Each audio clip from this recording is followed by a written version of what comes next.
My name is Cornelia Walker, and at 67 years old, I never thought my birthday would end with betrayal. My son James promised a special celebration that morning. Instead, he drove me to Golden Sunset Nursing Home, claiming we were just visiting a client. The truth crashed down when the administrator welcomed me as their newest resident. James had already registered me. He left me there with only a small suitcase, driving away with my house keys. A week later, still crying in that sterile room, I discovered I won $15 million in the lottery. If you have ever felt betrayed by someone you loved, let me know where you are watching from, and subscribe to hear what I did next. I spent 40 years as an elementary school teacher in Springfield, shaping young minds and building a modest but fulfilling life. My husband Harold was a kind construction foreman with calloused hands and a gentle heart. We saved for years to buy our little 2-bedroom house on Maple Street with the crooked oak tree in the front yard and the garden where I grew tomatoes every summer. Those were happy years, simple but rich with love. When Harold died in a workplace accident, James was only 10 years old. I still remember the police officers at my door, their hats in their hands, telling me there had been a structural collapse at the site. Harold was gone instantly, they said, as if that would somehow ease the pain. It did not. Raising James alone meant working 2 jobs. I taught during the day and took evening shifts at the local library 3 nights a week. Sleep became a luxury, but James was worth every sacrifice. Despite my exhaustion, I never missed his baseball games. I sat in the bleachers grading papers between, cheering for his team even when they lost 12-0.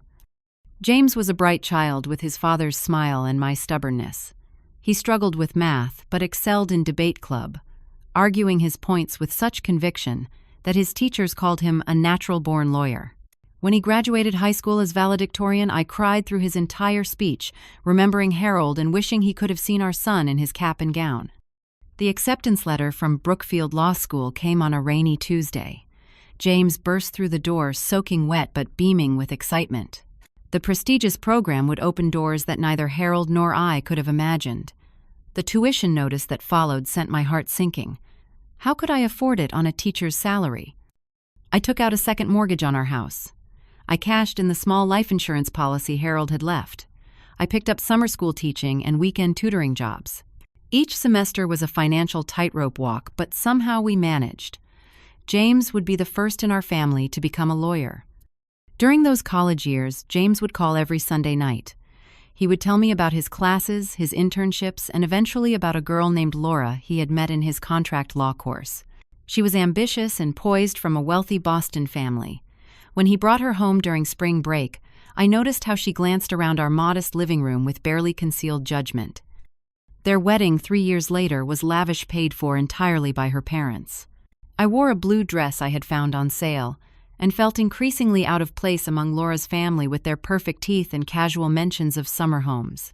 At the reception, I was seated at a table far from the wedding party, with distant relatives who asked if I was the wedding planner. When James and Laura announced they were expecting their first child, I knitted a yellow baby blanket with little ducks around the border. Laura thanked me politely, but later told James it did not match the nursery's designer theme. I found it tucked away in a closet when I visited after Sophie was born. Despite these small wounds, becoming a grandmother brought new joy into my life. I would babysit whenever they asked, singing the same lullabies to Sophie that I had once sung to James. Daniel followed 2 years later, a serious little boy who loved dinosaurs and building blocks. Those early years of grandmotherhood were precious, even if Laura often corrected my outdated childcare methods. As the children grew, so did James's career. He became junior partner at his corporate law firm, then full partner by the time he turned 40. They moved from their starter home to a sprawling house in Lakeside Estates, with a 3-car garage and a pool that seemed to glow blue at night. The physical distance between us grew, as did the emotional one. I retired 3 years ago at 64. My retirement party at Springfield Elementary was bittersweet, filled with handmade cards from my final class and tearful hugs from colleagues. James sent flowers, but could not attend due to an important client meeting. I understood, or told myself I did. In retirement, I settled into a quieter life in the same house where James had grown up. I tended my garden, joined a book club at the library, and volunteered once a week at the school. I kept Harold's photographs dusted and talked to him sometimes in the evenings, telling him about our son's success and our beautiful grandchildren. Visits from James and his family became increasingly rare. Thanksgiving would pass with a brief phone call. Christmas might include a quick stop by their house where I would give the children presents and receive expensive but impersonal gifts in return. A cashmere sweater one year, a digital picture frame the next. Things that suggested they did not really know me anymore. Still, I believed family bonds were unbreakable. Blood is thicker than water, my mother used to say. I held on to that truth like a lifeline, as the spaces between James's calls stretched longer and longer. He was just busy building his future, I told myself. One day when he was older, he would understand the importance of family connections. I would wait patiently until then. The first real sign that something had shifted came on my 65th birthday. No card arrived in the mail. No phone call. I sat by the telephone all evening telling myself he must be working late. Around 9 o'clock, I finally got a text message. "Sorry, Mom, crazy day at work. Happy birthday. We'll call soon." Soon stretched into 3 weeks. When he finally did call, the conversation felt rushed and superficial. How was I doing? Fine. How were the grandkids? Also fine. He needed to go, another call coming in. Love you, talk soon. My neighbor Mabel noticed the change. We often shared coffee on her porch, watching the neighborhood children ride bikes while her cat Jasper lounged between us. She had known James since he was a boy who mowed lawns for pocket money. "Have not seen that son of yours in a while," she commented one morning, stirring extra sugar into her mug. "Everything all right with him?" "Oh, he is just so busy with the firm and the children's activities," I said quickly. "You know how it is these days. Everyone running around like chickens with their heads cut off." Mabel gave me a look over her glasses that said she was not convinced. "My Thomas calls me twice a week and he lives in Arizona. Being busy is one thing, being absent is another." I changed the subject, not wanting to admit that her words had struck a nerve. My relationship with my grandchildren shifted to secret text messages. Sophie, now 14, would send me photos of her science projects or videos of her playing volleyball. Daniel, 12, and already showing signs of his father's intellect, would ask me questions about history for his school reports. These digital connections became precious lifelines, though I noticed they often came with messages like, "Please do not tell Mom and Dad I texted you," or "Can this be just between us?" The fall after my 66th birthday, I took a minor fall in my bathroom. Nothing serious, just a small bruise on my hip and a fright that left me sitting on the cold tile for 20 minutes before I could gather the courage to stand. I mentioned it casually to James during our monthly call, more as a funny story about getting older than anything else. His reaction surprised me. Suddenly he was full of concern, asking detailed questions about my balance, my medications, whether I had seen a doctor. Within a week, he and Laura appeared at my door unannounced, something that had not happened in years. "We have been thinking, Mom," James said as Laura walked through my house with an appraising eye. "This place is getting to be too much for you to maintain."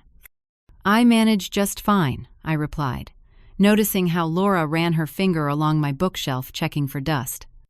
They stayed for dinner, though. Laura barely touched the pot roast I had spent all afternoon preparing. The conversation kept circling back to topics that made me increasingly uncomfortable. Did I have long-term care insurance? Had I updated my will recently? Was I keeping up with the property taxes? As I washed dishes afterward, I overheard them in the living room, their voices just above a whisper. "The house must be worth at least $300,000 in this market," Laura was saying, "even with the outdated kitchen." "We need to look at Mom's other assets too," James replied. "The pension, her savings. We need to make sure everything is protected." I dropped a plate into the soapy water with a splash loudly enough that they changed the subject when I returned to the room. That night after they left, I received a text from Sophie that made my blood run cold. "Grandma, I heard Mom and Dad talking about your house last night. Mom said something about it being a waste, just sitting there with only you in it. I do not like how they were talking. Are you okay?" I reassured her that everything was fine, though a sense of unease had settled over me like a heavy blanket. Perhaps I was overreacting. James was an attorney after all. Estate planning and asset protection were part of his professional mindset. 2 weeks later, James visited alone. He brought coffee and donuts, just like we used to have on Saturday mornings when he was a boy. It felt like a peace offering. "Mom, I want to help you organize your finances," he said, pulling out a leather portfolio filled with documents. "There are a lot of scams targeting seniors these days. I want to make sure you are protected." I nodded, touched by his concern, yet still wary. He produced a thick document and flipped to a flagged page. "Remember this. The power of attorney we set up after Dad died. It just needs updating," he said casually. "It gives me the ability to help you manage things if you ever cannot do it yourself." The document looked familiar. I had signed something years ago when the grief of losing Harold was still raw and decision-making felt impossible. James had suggested it as a safety net, just in case anything happened to me while he was away at college. "I did not realize it was still in effect," I said, studying the legal language that swam before my eyes. "Of course it island. It is a good thing, too, with the financial markets so volatile. I have been keeping an eye on your investments." I did not have investments. Not really. Just my teacher's pension and the small savings account where I deposited $20 each week. Something felt wrong, but questioning my own son seemed disloyal somehow. The next morning, I was reading the local newspaper when a small article caught my eye. James's law firm was mentioned in connection with a failed development project. Investors were suing for mismanagement of funds. James's name was listed among the partners who had overseen the project. I cut out the article with shaking hands and tucked it into my nightstand drawer. That same day, I walked to Middleton's corner store, just as I had every Friday for the past 3 years. Mr. Middleton greeted me with his usual nod. "The usual Mrs. Walker?" he asked already, reaching for a lottery ticket. It was my small retirement indulgence. $5 a week on a quick pick ticket. Harold would have called it throwing money away, but I liked the brief moment of possibility it gave me. I imagined what I would do if I won even something small. Perhaps a trip to the Grand Canyon, which I had always wanted to see, or new landscaping for the front yard. Simple dreams. One day, Albert, I told Mr. Middleton, as I handed over my $5 bill, "You will be telling people you sold the winning ticket to that nice retired teacher." He laughed, as he always did. "I will be counting on my commission when you do, Mrs. Walker." I tucked the ticket into my wallet next to the fading photo of Harold and walked home unaware that this small weekly ritual would soon change everything. My 67th birthday dawned bright and clear. I woke early, a lifetime of school bell schedules, having permanently set my internal clock to rise before 6. Today would be different, I told myself. James had called yesterday promising a special birthday celebration. "I will pick you up at 11, Mom. Wear something nice."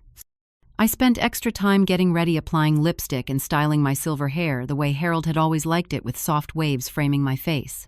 I chose my blue dress with the delicate white collar, the one I had bought for my retirement party. Looking in the mirror, I saw a woman trying very hard to look her best, despite the new wrinkles that had settled around her eyes and mouth. On my nightstand sat birthday cards from former colleagues and students. Mr. Middleton had given me a chocolate bar with my lottery ticket yesterday, a small kindness that had brought tears to my eyes. 67 years of life, and these small connections felt increasingly precious. At precisely 11, James's black SUV pulled into the driveway. My heart lifted at his punctuality. Perhaps things were changing for the better. I grabbed my purse and a light cardigan, locking the door behind me with care. James greeted me with a quick kiss on the cheek. He handed me a small bouquet of carnations and daisies still in their grocery store wrapping. "Happy birthday, Mom." "Thank you, James." "Where are Laura and the children?" I asked, noticing the empty car. "Laura had a charity luncheon she could not miss. The kids have activities." He opened the passenger door for me. "I thought it would be nice just the two of us." The car interior smelled of new leather and the faint scent of Laura's expensive perfume that always seemed to linger.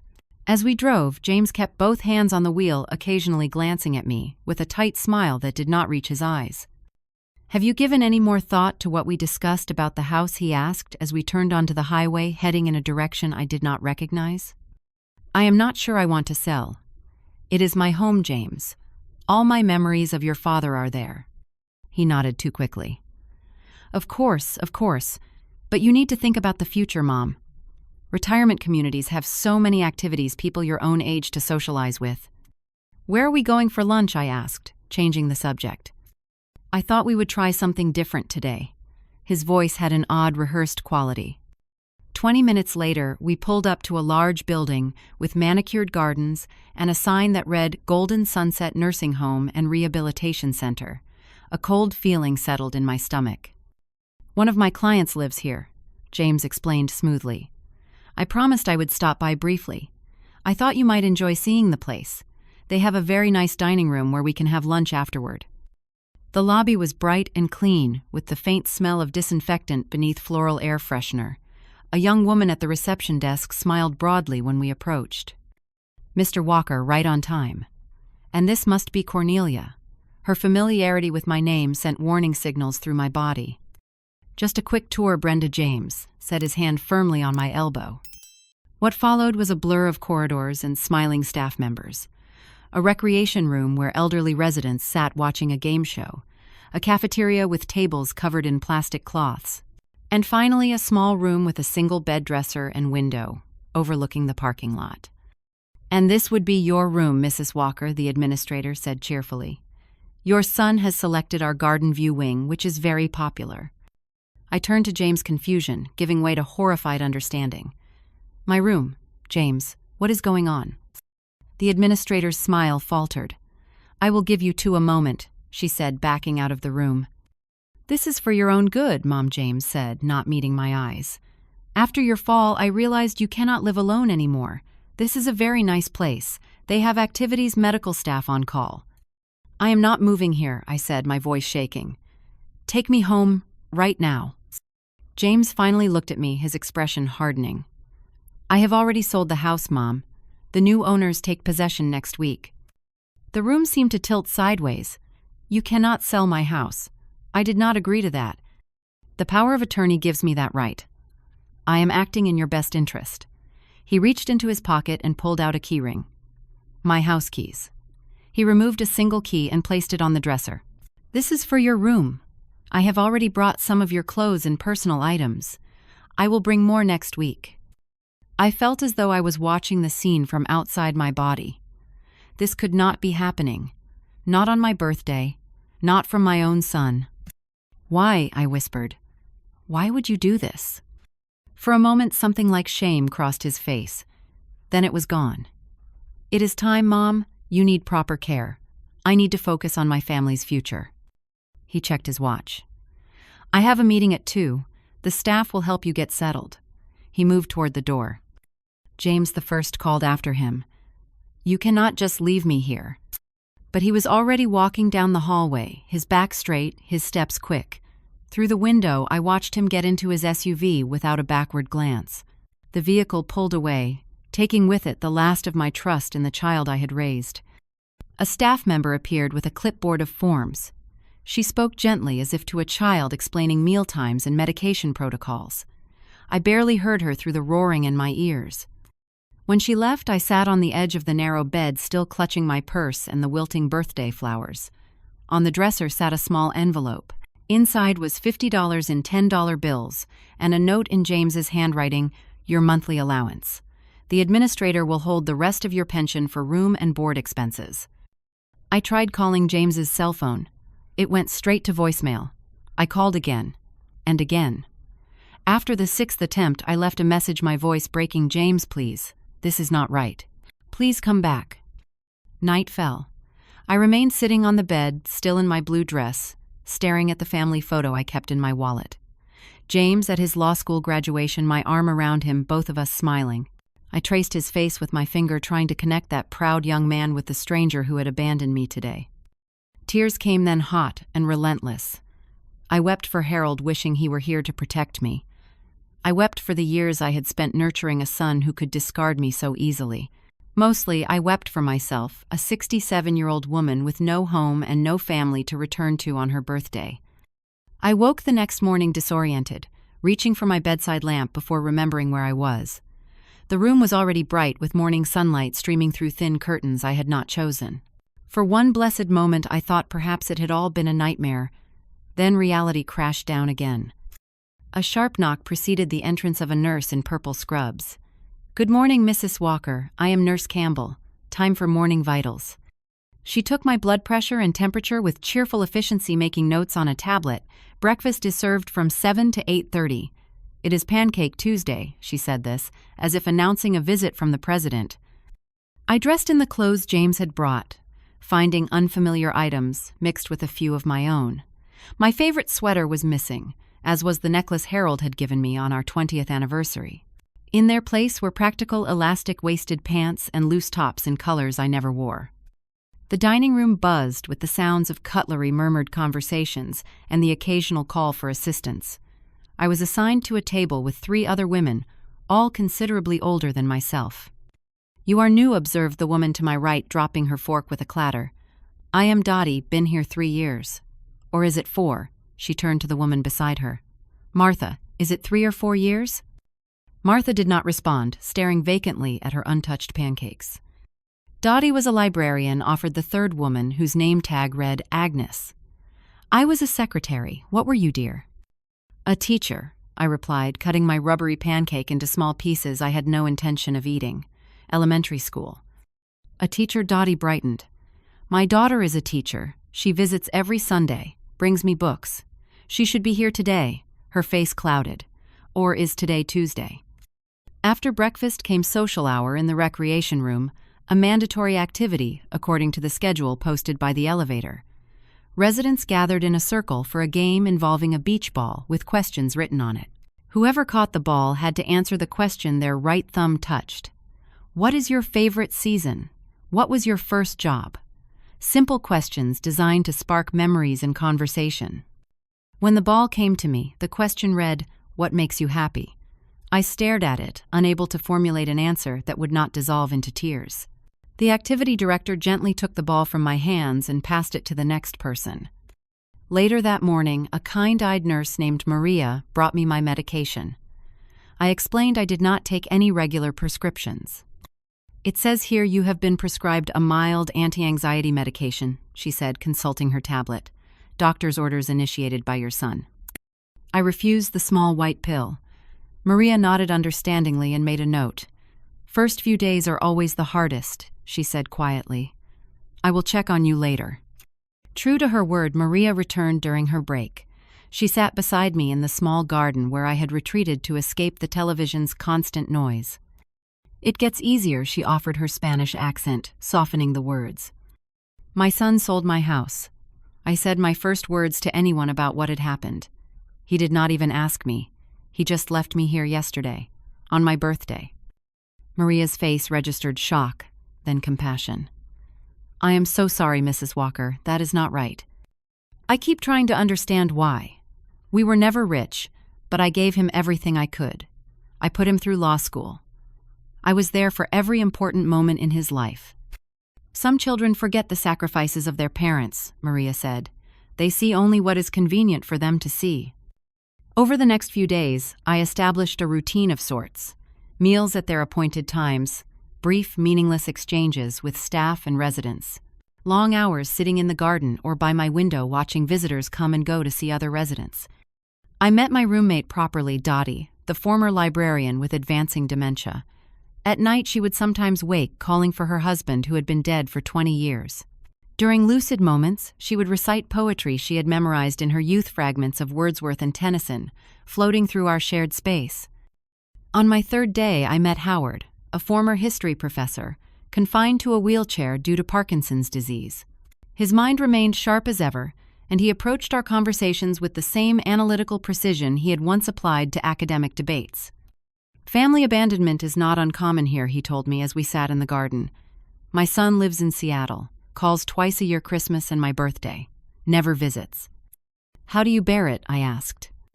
"I focus on what I can control," he said, his hands trembling as he adjusted his glasses. "I cannot make him care, but I can choose how I respond to his absence." On the 4th day, Maria helped me use the office phone to call my old friend Judy. We had taught together for 30 years before her move to Arizona to be near her daughter. He did what Judy's outrage warmed me, a validation of my own anger. "Cornelia, that is elder abuse. It has to be illegal." "He has power of attorney," I explained. "Apparently he can legally sell my house without my consent." "There must be something we can do," she insisted. "Do you need money? I can send you some." "Thank you, but no. I just needed to hear a friendly voice." I did not tell her about the growing desperation I felt, the sense of walls closing in. That evening, as Maria helped me organize my few belongings, she noticed the lottery ticket in my wallet. "You play?" she asked. "Every week for 3 years," I said. "A small tradition." "Let me check the numbers for you," she offered. "The drawing was yesterday." I handed her the ticket, expecting nothing. $5 wasted, as Harold would have said. But at that moment, even false hope seemed better than none at all. The next morning, Maria burst into my room, her face flushed with excitement. She clutched a newspaper in one hand, my lottery ticket in the other. "Mrs. Walker, Mrs. Walker." Her voice was hushed but urgent. "I checked your numbers." I was sitting by the window, watching raindrops trace patterns on the glass. Another day of institutional meals and forced activities stretched before me.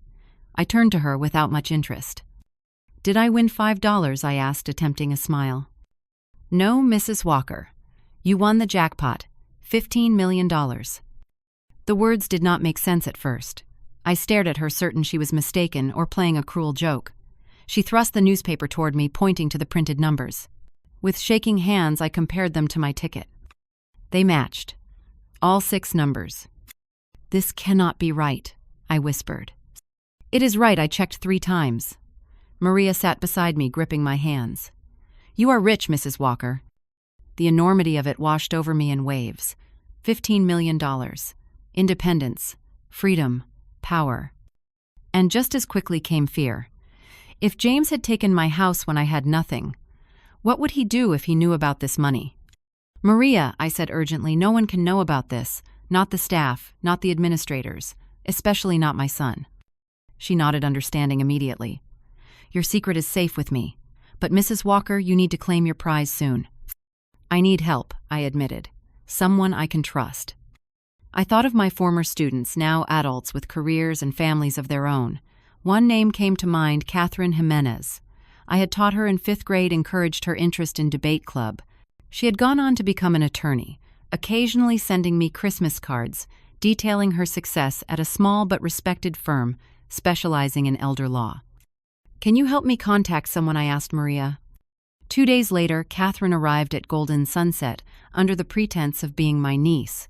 Now 42, she had the same determined expression I remembered from her childhood. She hugged me tightly, genuinely distressed to find me in such circumstances. In the privacy of the garden, I showed her the winning ticket and explained everything that had happened with James. "This is outrageous," she said, her professional demeanor giving way to indignation. "Even with power of attorney, there are limits to what he can legally do. Selling your home without your knowledge or consent could constitute financial exploitation." "What can we do?" I asked. "First, we secure this ticket," she said carefully, placing it in a legal envelope. "I will help you claim the prize through a blind trust to maintain your privacy. Then we challenge the power of attorney and investigate what happened to the proceeds from your house sale." Over the next few days, Catherine became my lifeline to the outside world. She brought me a prepaid cell phone that James could not trace. She filed emergency paperwork to establish herself as my temporary legal guardian, countering James's power of attorney. She uncovered troubling information about my son's financial situation. "He is on the verge of bankruptcy," she told me during one of her visits. "The law firm is under investigation for mismanagement of client funds. It appears James made some questionable investments that failed spectacularly." The pieces began falling into place. James had not abandoned me out of cruelty or indifference. He had done it out of desperation. He had sold my house to cover his debts, seeing me as a financial burden rather than his mother. Catherine brought more news with each visit. She had tracked the sale of my house, discovering it had been sold for well below market value in a cash deal. The money had been transferred directly to an account controlled by James, with no provisions made for my care beyond the minimum payment to Golden Sunset. "We have grounds to challenge everything he has done," Catherine assured me. "But first, let us secure your lottery winnings. That money needs to be safely under your control before he catches wind of your good fortune." We developed a careful plan. Catherine would arrange for me to claim the prize anonymously through a trust. Meanwhile, I would maintain my routine at Golden Sunset, giving no indication that anything had changed. Maria continued as my ally, bringing me news from the outside world and helping me communicate with Catherine when needed. For the first time since my arrival, I felt a spark of hope. The lottery ticket in Catherine's possession represented more than money.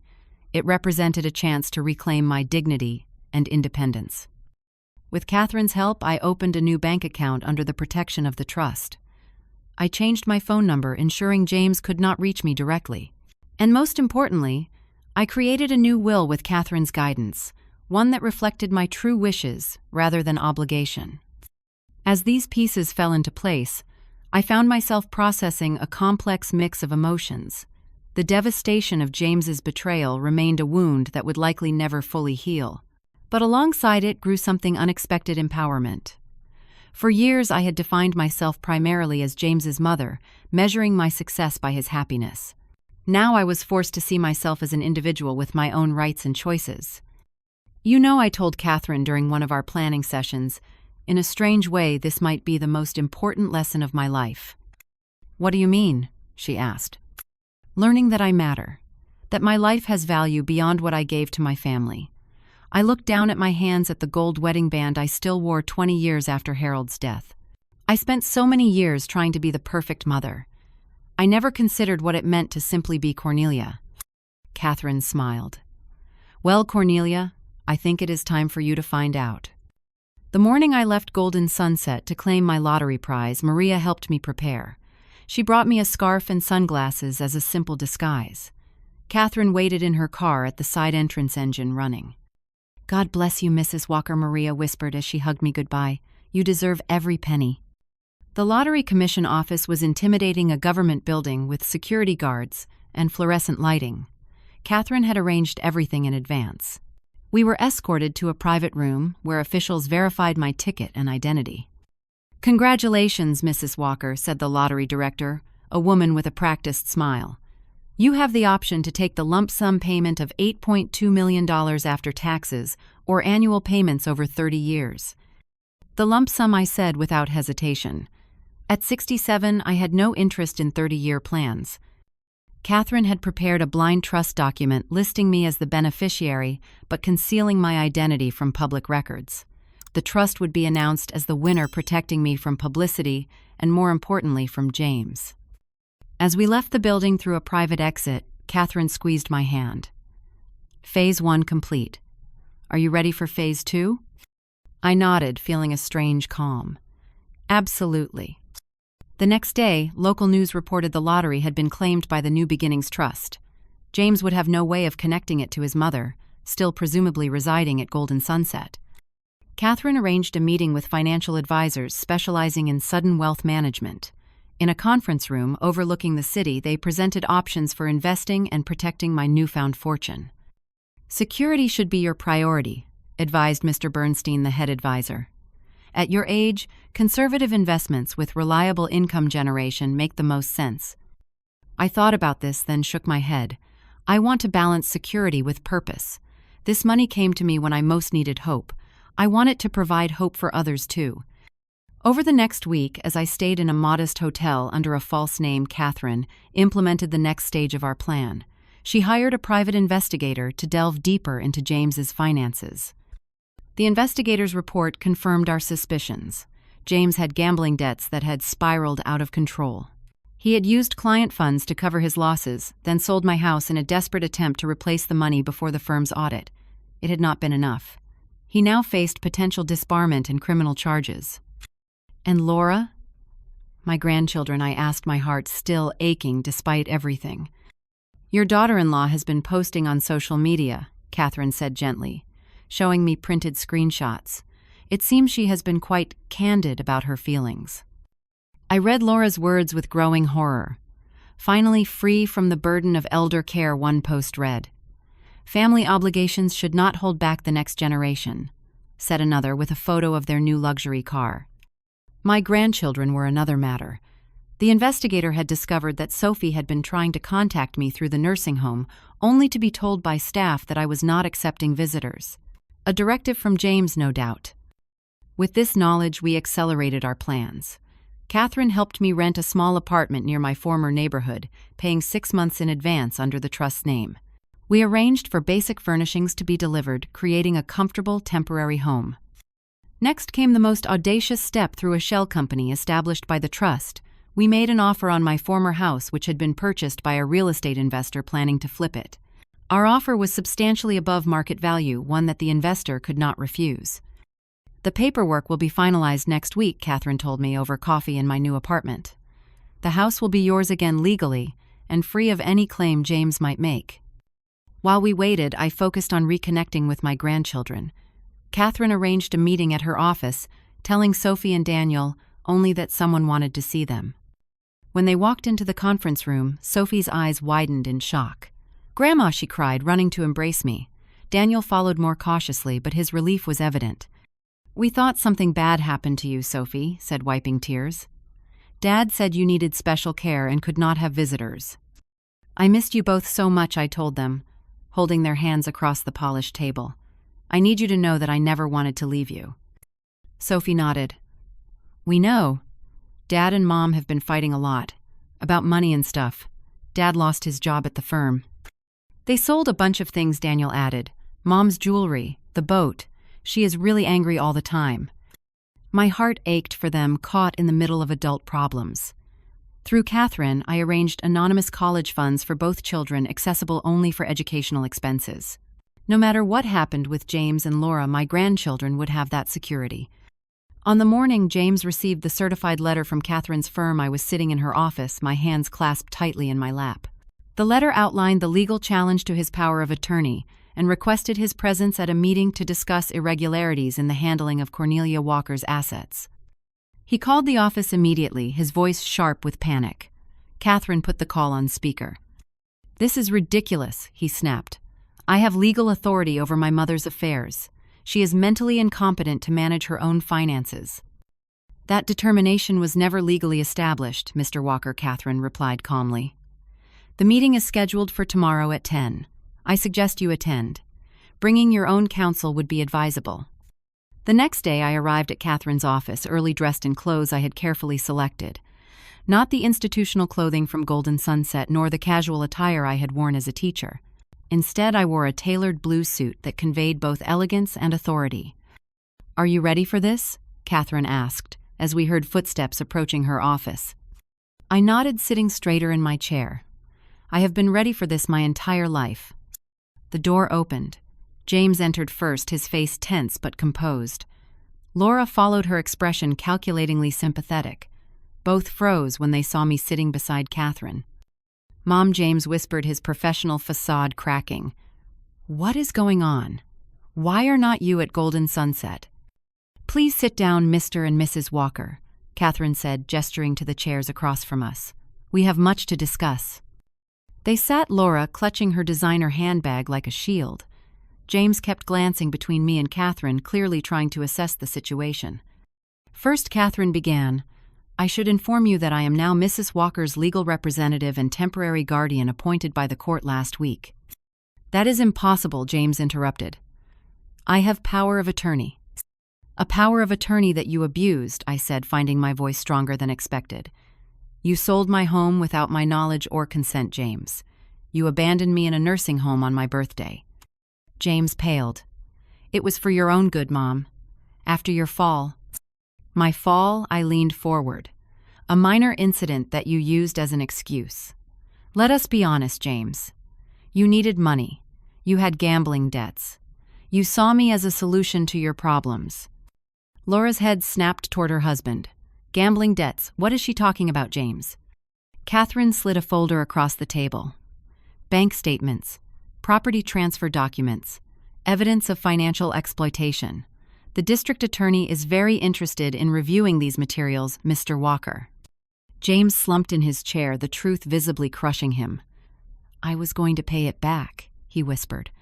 "I just needed time to turn things around." "By discarding your mother like unwanted furniture," Catherine's voice was ice. Laura, ever pragmatic, shifted strategies instantly. She reached across the table toward me, her expression softening. "Cornelia, there has clearly been a misunderstanding. We only wanted what was best for you. Family should stick together during difficult times." "I agree," I said calmly. "Family should stick together. which is why I find it interesting that you described me on Facebook as a burden you were finally free from." Laura withdrew her hand as if burned. "You saw that." "I have seen everything," I replied, "and now I have something to show you both." I nodded to Catherine, who presented another document. The deed to my house now owned by the New Beginnings Trust.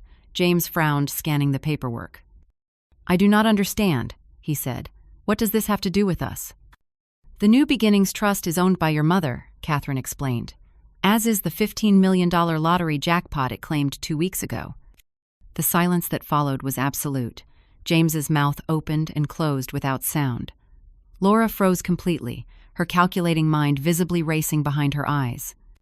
"That is right," I said, allowing myself a small smile. "1 week after you left me at Golden Sunset, I discovered my weekly lottery ticket had won. $15 million, James. An amount that could have solved all your problems if you had treated me with basic human dignity." Mom James finally managed, his voice cracking. "I am so sorry. I made a terrible mistake. If I had known. If you had known I would become wealthy, you would have treated me differently." I shook my head. "That is precisely the problem, James. My value as your mother should never have been tied to my financial usefulness." Laura, ever the opportunist, recovered first. "This is wonderful news for our family, Cornelia. Now we can put this unfortunate situation behind us and move forward together." "There will be conditions," I said firmly. "First, James will enter gambling addiction treatment. Second, you will both participate in family counseling if you wish to have any relationship with me going forward. Third, my financial affairs are mine alone to manage. Catherine will continue as my legal advisor."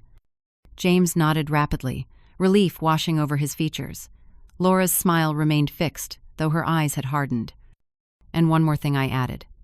"I have established trust funds for Sophie and Daniel's education. Those funds are irrevocable and cannot be accessed by either of you for any reason." As they left the office, James paused at the door. "Where will you live now, Mom?" "In my house," I replied simply. "The house where I raised you. The house you sold without my permission. It belongs to me again." After they departed, Catherine squeezed my shoulder. "You were magnificent." I sighed, feeling suddenly exhausted, but lighter than I had in years. Not magnificent, just finally standing up for myself. "What will you do now?" she asked. "With the money with your life?" I looked out her office window at the city below, seeing possibilities I had never before considered. Everything, I answered. Everything I never allowed myself to do. The months that followed were a period of profound transformation. I moved back into my house, but it was no longer exactly the same place. I had it thoroughly renovated, keeping Harold's study intact, but changing elements that had always bothered me, but I had never felt entitled to modify. The kitchen received the update I had always wanted, with a large island perfect for baking with grandchildren.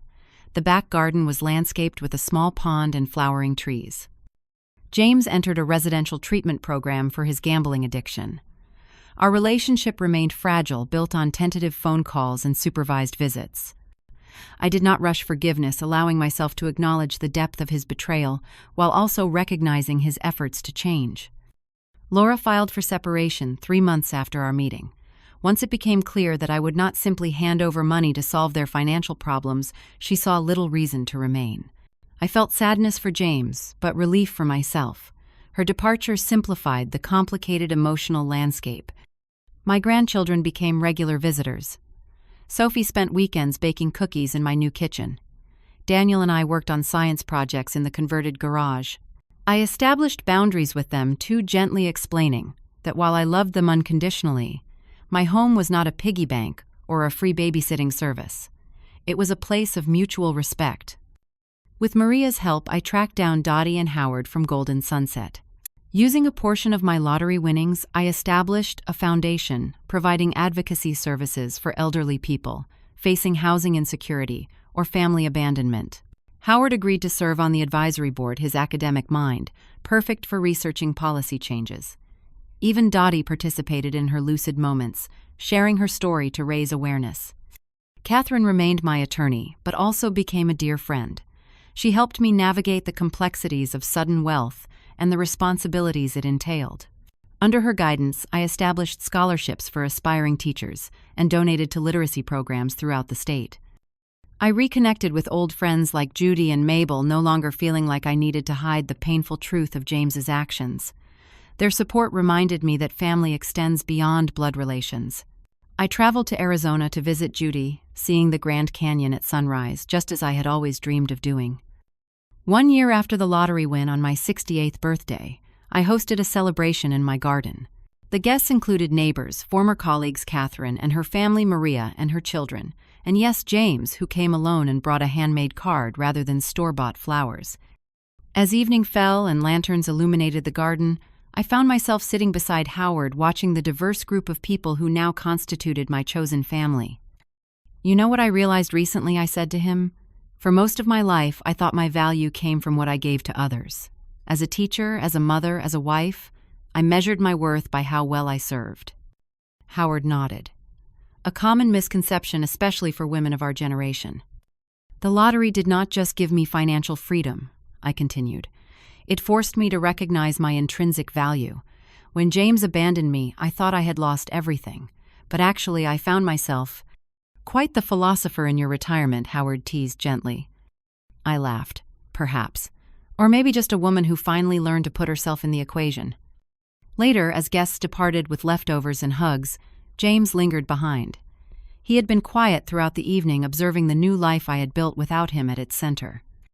"I keep trying to understand how I could have done what I did," he said, helping me collect empty plates. "What kind of son leaves his mother at a nursing home on her birthday?" "A desperate one," I replied. "A flawed one, a human one." "I do not deserve your forgiveness," he said, his voice catching. "Forgiveness is not about deserving," I told him. "It is about healing. My healing, not yours. I forgive you because carrying anger hurts me more than it hurts you. But forgiveness does not mean forgetting or returning to how things were." He nodded, understanding the new boundaries between us. "I am trying to be better, Mom. For Sophie and Daniel. For myself." "That is all any of us can do," I said. "Try to be better today than we were yesterday." As I watched him drive away, I felt a sense of peace that had been absent for so long. The betrayal had broken something between us that could never be fully repaired. But from those broken pieces I had built something new and unexpectedly beautiful, a life that was truly my own. At 68, I finally understood that sometimes the most painful endings lead to the most beautiful beginnings.